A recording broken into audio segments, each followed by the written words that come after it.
नमस्कार साथियों, स्वागत करते हैं हम आपका आपके अपने YouTube चैनल अंशुल एजुकेशन पर। तो आज की इस वीडियो में हम डिस्कस करेंगे IBPS PO 2026 की बम्पर वैकेंसी को लेकर, जिसमें आपकी 6700 प्लस पोस्ट पर ये वैकेंसियां रहने वाली है, जिसका नोटिफिकेशन ऑलरेडी जारी कर दिया गया है।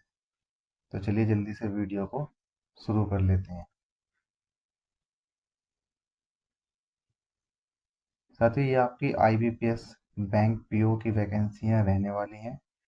अगर इसमें बात करें वैकेंसी को लेकर, तो यहाँ पर आप देखेंगे कि ये आपकी IBPS यानी कि institute of banking personal selection यानी कि IBPS की तरफ से यहाँ पर आपकी वैकेंसियाँ रहने वाली हैं, जो कि आपकी एक प्रोविजनरी ऑफिसर यानी कि बैंक PO की एक आपकी पोस्ट रहने वाली है। बात करें नंबर ऑफ वैकेंसी को लेकर, तो लगभग 6715 यहाँ पर आपकी नंबर ऑफ वैकेंसियाँ आपको देखने को मिलेंगी। लगभग 6700 प्लस वैकेंसी आपको देखने को मिलेंगी। एप्लीकेशन की बात करें तो ऑनलाइन इसका एप्लीकेशन आपको फिल करना होगा।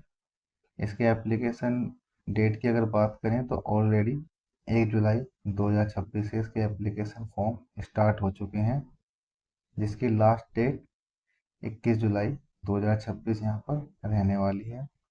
बात करें एग्ज़ाम डेट को लेकर, इसका जो प्री का एग्ज़ाम होगा उसकी जो यहाँ पर डेट दी गई है वो 22 अगस्त और 23 अगस्त 2026 दी गई है।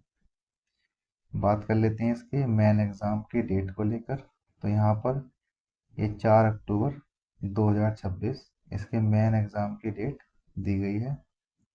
सिलेक्शन प्रोसेस की अगर बात करें तो पहले यहाँ पर आपका प्री एग्ज़ाम होगा, फिर आपका मेंस होगा, फिर एक आपका पर्सनालिटी टेस्ट होगा, उसके बाद आपका इंटरव्यू होगा, तब जाके आपका फाइनल सिलेक्शन यहाँ पर हो पाएगा। जॉब लोकेशन की अगर बात करें तो ये ऑल इंडिया इसकी जॉब लोकेशन रहने वाली है, और आप इसका पूरा नोटिफिकेशन इसके वेबसाइट ibps.in पर आप अच्छे से देख सकते हैं, जानकारी ले सकते हैं। बात कर लेते हैं इसकी एज को लेकर, तो जो इसकी एज काउंट होगी वो 1 जुलाई 2026 से इसकी एज काउंट होगी। आपकी जो मिनिमम एज है वो 20 साल यहाँ पर रहनी चाहिए, मैक्सिमम आपकी 30 साल रहनी चाहिए। यानी अगर आप 18 ईयर के हैं तो आप इस फॉर्म का अप्लाई नहीं कर पाएंगे।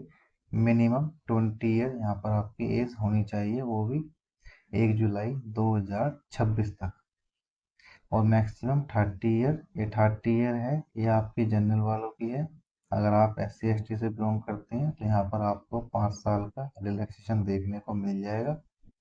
अगर आप OBC से बिलोंग करते हैं तो यहाँ पर आपको 3 साल का एज में रिलैक्सेशन देखने को मिल जाएगा।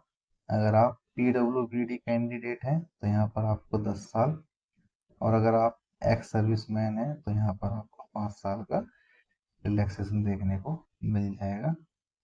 बात करते हैं एप्लीकेशन फीस को लेकर। अगर आप जनरल, OBC या EWS कैटेगरी से हैं तो यहाँ पर आपको 850 रुपीज़ पे करने होंगे।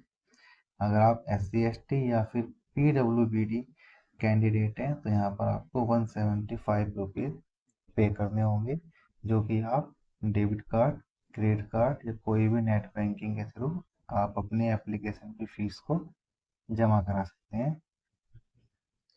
बात करते हैं सैलरी की।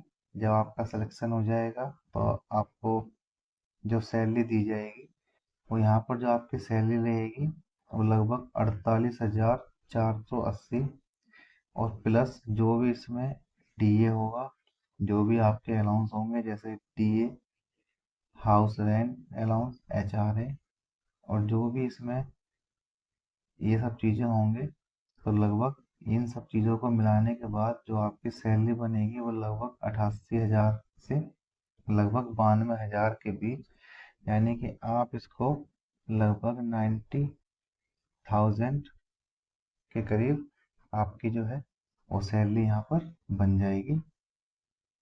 बात कर लेते हैं सिलेक्शन प्रोसेस को लेकर। सबसे पहले यहाँ पर आपका एक प्री एग्ज़ाम होगा, फिर आपका एक मेन एग्ज़ाम होगा।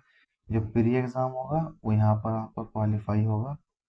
जो आपका मेन एग्ज़ाम होगा वो यहाँ पर आपका ऑब्जेक्टिव होगा, और प्लस डिस्क्रिप्टिव भी यहाँ पर आपका एग्ज़ाम होगा।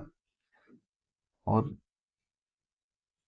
बात करते हैं इंटरव्यू की, तो इंटरव्यू आपका कॉमन इंटरव्यू होगा, जो कि आपका 100 मार्क्स का यहाँ पर रहने वाला है।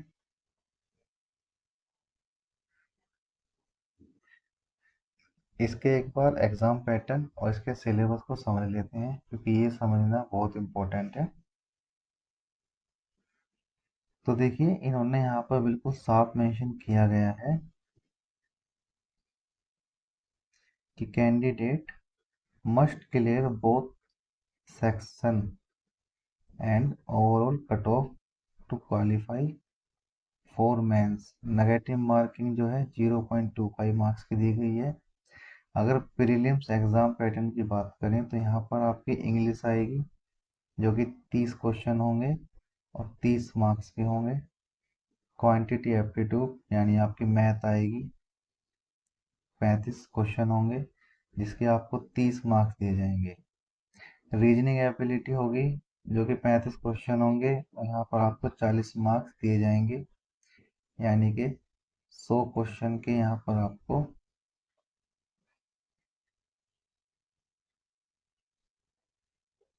100 ही मार्क्स दिए जाएंगे। IBPS PO main exam pattern की अगर बात करें तो मेन एग्ज़ाम में यहाँ पर आपका सबसे पहले रीजनिंग एंड कंप्यूटर आएगा, जो कि 45 क्वेश्चन का होगा, 60 मार्क्स आपको दिए जाएंगे। डाटा एनालिसिस और इंटरप्रिटेशन यहाँ पर आपकी आएगी, जो कि 35 क्वेश्चन की आएगी, जिसके आपको 60 मार्क्स दिए जाएंगे। जनरल इकोनॉमी और बैंकिंग अवेयरनेस के यहाँ पर आपको 40 क्वेश्चन दिए जाएंगे, जिसके आपको 40 ही मार्क्स दिए जाएंगे। और इंग्लिश लैंग्वेज के यहाँ पर आपके पास 35 क्वेश्चन आपको दिए जाएंगे, जिसके मार्क्स आपको 40 मार्क्स दिए जाएंगे। यानी नंबर ऑफ क्वेश्चन आपके पास 155 होंगे, बट जो आपको मार्क्स दिए जाएंगे वो 200 दिए जाएंगे। साथ ही साथ इसमें आपका डिस्क्रिप्टिव होगा, जिसमें यहाँ पर साफ मेंशन किया गया है कि डिस्क्रिप्टिव के यहाँ पर आपको 25 मार्क्स इसमें दिए जाएंगे, जो कि डिस्क्रिप्टिव में यहाँ पर आपके पास में ये आपको क्वेश्चन वन यानी कि ऐसे राइटिंग का आपके पास एक क्वेश्चन और लेटर राइटिंग का आपके पास एक क्वेश्चन देखने को मिलेगा, जिसमें आपको 30 मिनट का टाइम दिया जाएगा और 25 मार्क्स आपको डिस्क्रिप्टिव टेस्ट के भी दिए जाएंगे। ये जो आपका प्री एग्ज़ाम होता है, ये आपका पूरी तरीके से क्वालिफाई होगा, और जो जो भी आपकी मेरिट लगेगी वो आपकी मेंस और डिस्क्रिप्टिव और प्लस इंटरव्यू को मिलाकर आपकी फाइनल मेरिट यहाँ पर लगेगी। तो टाइम आपके पास बहुत कम है, क्योंकि इसके जो एप्लीकेशन की लास्ट डेट है जुलाई। जैसे ही 21 जुलाई को इसके एग्ज़ाम फॉर्म, जैसे कि इसके एप्लीकेशन फॉर्म क्लोज होंगे, नेक्स्ट मंथ में ही 22 और 23 तारीख में इसका एग्ज़ाम हो जाएगा, और मेन एग्ज़ाम भी इसका 4 अक्टूबर में हो जाएगा। तो यानी कि आप ये मान के चलिए कि इसका नवंबर या फिर दिसंबर में ही इसकी आपको ज्वाइनिंग मिल जाएगी। यानी कि बहुत ही फास्ट इसकी ज्वाइनिंग यहाँ पर आपको देखने को मिलेगी, इसलिए टाइम आपके पास बहुत कम है। आपका गोल सिर्फ सिलेक्शन पर होना चाहिए, ना कि इस फॉर्म की लास्ट डेट पर और इसके एग्ज़ाम की डेट्स क्या रहेंगी उन पर। सिर्फ आपका गोल रहना चाहिए कम टाइम में सबसे ज़्यादा स्ट्रेटेजी प्लान करना, किस तरीके से आप इसको कम से कम टाइम में कवर कर सकते हैं। तो ऐसी ही और इन्फॉर्मेटिव वीडियो देखने के लिए आप हमारे चैनल को सब्सक्राइब करें, लाइक करें और सपोर्ट करें। जल्दी मुलाकात होगी एक और नई वीडियो में एक और नए टॉपिक के साथ। जब तक के लिए जय हिंद, वंदे मातरम।